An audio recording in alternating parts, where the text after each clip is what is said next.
Going into the 2022 season, the Philadelphia Phillies had the 4th highest payroll in all of Major League Baseball, yet the longest active playoff drought in the National League. The Braves are the champions of the National League East. To say that the expectations for the Philadelphia Phillies were massive would be an understatement. Philly and fans of the city needed success in 2022, or it would spell disaster for the team's future. Let's go back to the offseason, when the Phillies made 2 crucial signings to improve their offense. Kyle Schwarber is good, and he is added to an already pretty good Phillies lineup. So the Phillies strike again. Nick Castellanos reportedly headed to Philadelphia.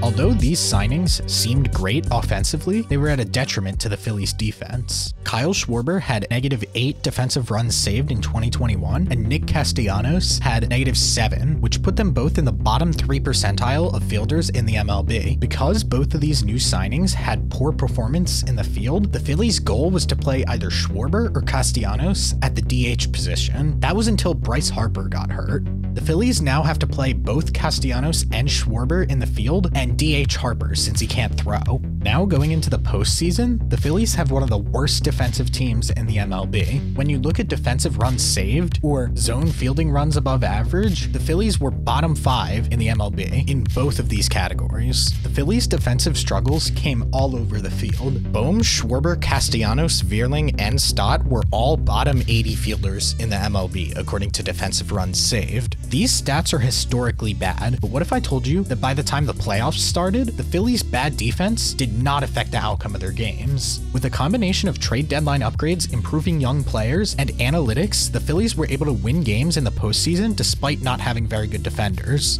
First, the Phillies traded for Brandon Marsh. Marsh stepped into the Phillies lineup as an immediate upgrade defensively over Matt Vierling and Odubel Herrera, with his 6 defensive runs saved compared to Herrera and Vierling, who combined for a -9 defensive runs saved. After trading for Brandon Marsh, the Phillies let go Odubel Herrera, so now they have both Marsh and Vierling in center field. This trade let the Phillies begin to start a platoon with Matt Vierling and Brandon Marsh in center field. In his time with the Phillies, Brandon Marsh's hitting splits against righties were .312 batting average with a .853 OPS. Then against lefties, Matt Vierling hit for a .295 batting average with a .759 OPS. Throughout the postseason, the Phillies only played Marsh versus righties and Vierling versus lefties to help balance out their offense. This wasn't the only platoon and defensive upgrade that the Phillies made at the trade deadline. The Phillies traded for shortstop utility man Edmundo Sosa from the Cardinals. He had 6 defensive runs saved compared to Bryson Stott and Didi Gregorius, who combined for a -10 defensive runs saved. After this trade, the Phillies let Didi Gregorius go and began another platoon with Bryson Stott and Edmundo Sosa at shortstop. This platoon worked perfectly for the Phillies as they got Bryson Stott valuable playing time versus righties and then found one of the best platoons in all of baseball with Edmundo Sosa against lefties. Edmundo Sosa against lefties during his time with the Phillies had a .419 batting average and a .1261 OPS. This graph shows the percentage of where balls in play went during the Phillies' 2022 postseason run. The ball was hit to center field most at 17%, where Brandon Marsh and Matt Vierling provided very solid defense throughout the postseason. It was a huge advantage for the Phillies to acquire a lockdown center fielder like Marsh because they used him as a defensive sub multiple times in games where he didn't start. After that, the ball was hit about equally to third base, left field, and right field. At third base this postseason, Alec Bohm had 53 balls hit his way and committed only 2 errors. This was a huge improvement from his regular season performance.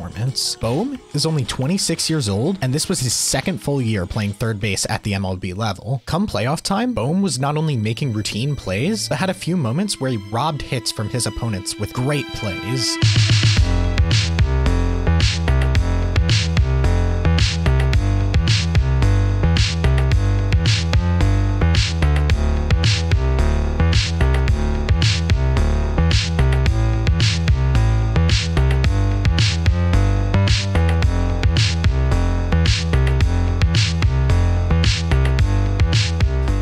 The progression of Alec Bohm was a huge part of the Phillies' run in the postseason because he was not a liability out in the field like he had been during the regular season.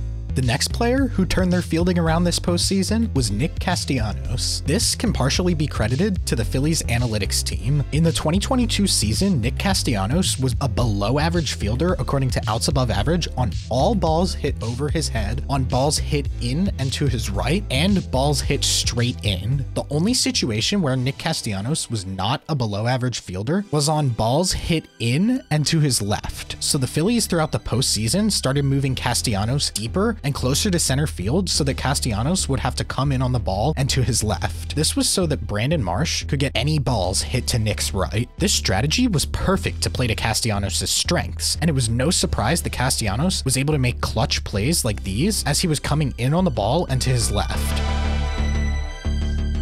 Castellanos saves the day! Nick Castellanos, of all people, with a diving defensive play.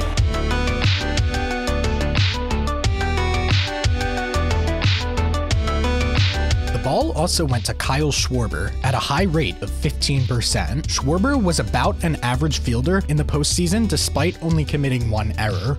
There were a few plays where Schwarber wasn't able to get to the ball or cut it off that a better fielder with more speed could have saved. But plays like this are easily made up for by Schwarber. For example, with his bat in Game 3 of the World Series, he makes up for his defense at the plate. He walked in the first inning and scored on a Bryce Harper home run. Then Schwarber hit this monster home run to put the Phillies up 6-0 and making himself responsible for 3 of the Phillies' 7 runs this game. Flies it to center field. McCormick's going back. He's at the track. He's at the wall. Goal! Schwarber at the plate in this game gave the Phillies a 7.7% win probability increase just by himself. This performance at the plate more than makes up for the plays in the field that he maybe could have gotten to. The worst fielder for the Phillies this postseason was actually Rhys Hoskins. There were multiple plays he botched, like this, or this play in Game 2 of the NLDS, where Rhys totally misplays this ball hit by Matt Olson, and the Braves' win probability increases by 18%. But similarly to Schwarber, the Phillies do not pay Rhys Hoskins for his defense. They pay him to do this.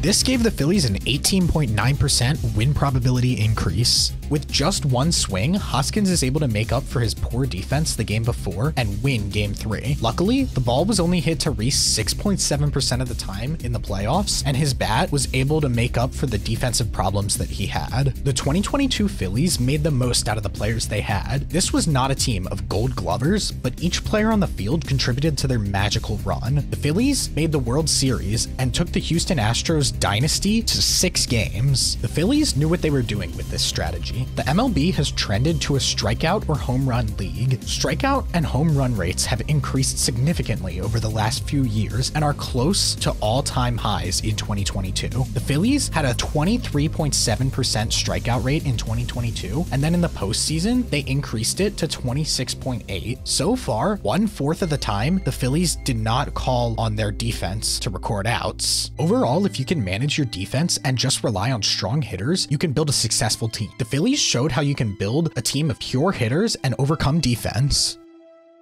Please consider subscribing.